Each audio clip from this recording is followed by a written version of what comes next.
And good morning, guys. Welcome back to the channel, back with the Wandering Mariner. So today we're talking about a good question that I got previously asked, which what was better, being a day worker on deck or being a watchstander on the bridge? And the duties and responsibilities vary quite differently from ship to ship, but the bridge watchstander is kind of the thing that I really enjoyed doing when I got out to sea and started working with Military SEAL Command specifically. So part of the duties of being a bridge watchstander is you maintain the visual lookout.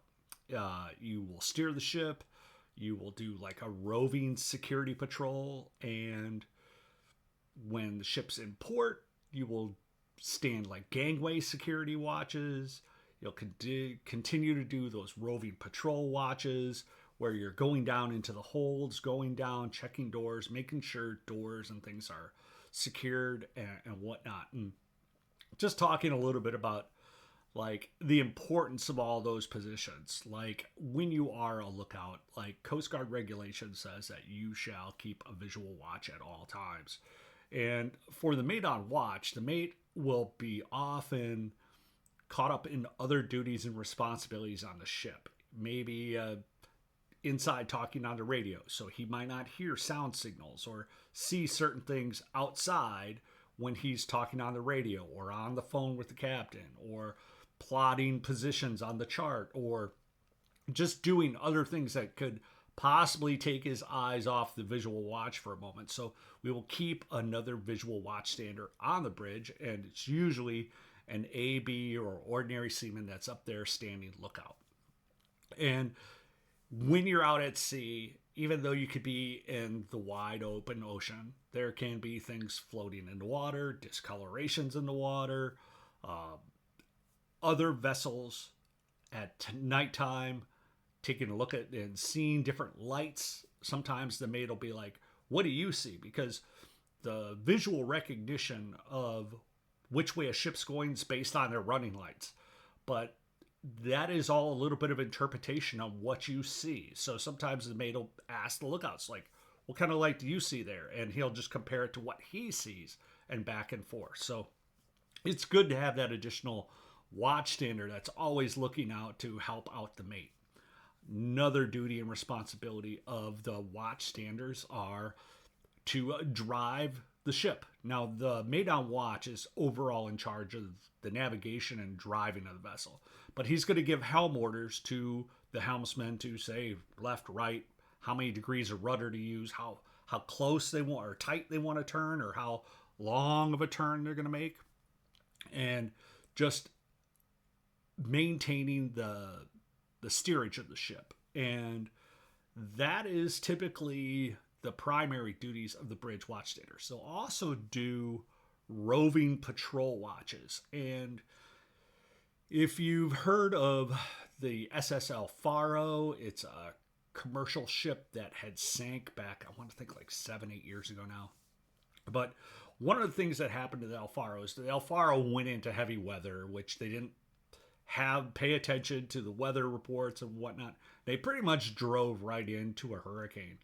But during that time, there was hatches that were open, and that caused the El Faro to take a lot of water on board. So having a roving security watch to make sure that everybody's closing doors that are supposed to be closed, no hatches are being left open, that if there's anything that's kind of coming loose on the ship, or things need to be secured better, or there's pipes that are broken or leaking, or just identify any problems, because ships are moving pieces of metal, and when you get all that metal tonnage moving around, things that are not secured well can cause damage. So it's important that you have this roving patrol that's kind of going around and checking all the spaces, specifically at night. And quite often when I'd be a roving watchstander in the evening, I would find maybe fork trucks that weren't chained down correctly, or just certain things that, it'll take you 2 seconds to put something away where somebody else forgot something that was out that could move around during the swaying or the motion of the vessel. So that's another duty and responsibility of the watchstander when you are underway. Typically for bridge watchstanders, when the ship is underway, you will stand 4 hours of watch on, and then you will be off watch for 8 hours, which is a nice rotation. You're not on the bridge for long, tedious hours. You go up there, do your 4 hour watch, then you're off for 8 hours. So you end up standing the same watches typically day after day. And what they'll do is after so much time, they'll rotate it. So before maybe you were on the 8 to noon and then the 8 p.m. till midnight watch. Now you'll be on the midnight to 4 and the noon to 4 o'clock in the afternoon. So they rotate it around. So you're not always on the late night watches. You're not always on the morning watches and so forth. So it's kind of nice there. And then when the ship pulls into port, as a watchstander, typically they go to, depends on how long you're going to be in port, because that 4 and 8 hour watches, that's you kind of get into that routine. And then when the ship comes into port for a certain amount of time period, they'll say, all right, we're here for a few days, we're going to shift to daytime watches or longer watches, where you'll stand 8 hours a watch and then you'll be off for 16 hours, which that makes it a little bit better sometimes too, because you can get ashore during your time off and enjoy longer breaks and whatnot. So it rotates back and forth. Sometimes if you're in and out of port a lot and people want to go to those day watches, that can get a little bit strenuous sometimes because you're switching back and forth and kind of getting your body clock on it. And I think that's probably one of the biggest cons about being a watchstander is just the sleep rotation. Sometimes that can get really messed up, where if you're a day worker, you have your set schedule. You might have to get called out early or work a little later from time to time, but for the most part, as a day worker, your schedule's set as a day worker. But as a watchstander, it rotates around those schedules. So that could be a little bit, because it kind of messes up the circadian rhythm of your sleep pattern and whatnot. So that's one downfall of it. Talking a little bit about the money wise, because a lot of people are asking, well, what pays more? Is it watchstanders or day workers?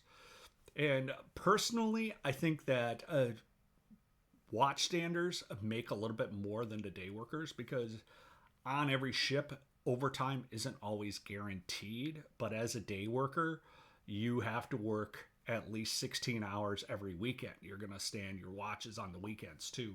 So if you're on a ship sitting in port, a watchstander will make more money now, typically. But if the ship is operational and there's a lot of stuff going on, a lot of overtime available, day workers can kind of make pretty much on par with what watchstanders are. Now, what overtime do watchstanders typically earn? So they will get their 16 hours overtime working on Saturdays and Sundays, because everything after 40 hours is overtime. And then when the ship goes out to sea or they're returning to port, they need additional people to stand watch on the bridge.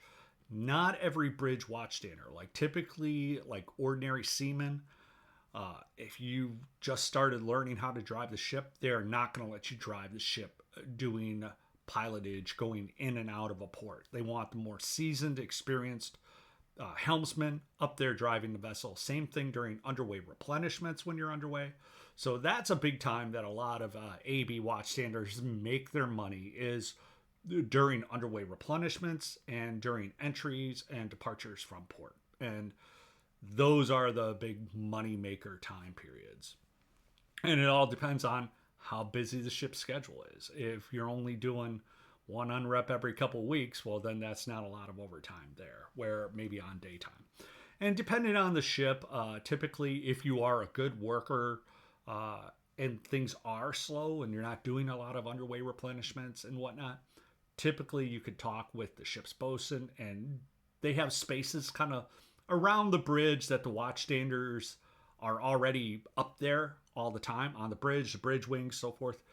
Those areas need to be painted and maintained and whatnot. So sometimes you could talk to the bosun and say, hey, bosun, could I do some overtime and go up here to the signal bridge or to the bridge wings, or come down on deck and help out during my time off to make some overtime? And if he has the work to be done, you can make some money there too. So I think that as a watchstander, it's a bit easier of not having to do so much dirty work and so much cargo movement and whatnot. Now, it kind of depends on like how social of a person you are. When you're on the bridge, you are interacting with the mates on watch, with the captain, sometimes with the pilots, people that are coming and going from the bridge.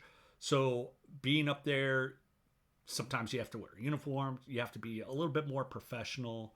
You can't, you have to be a good communicator and a good team player.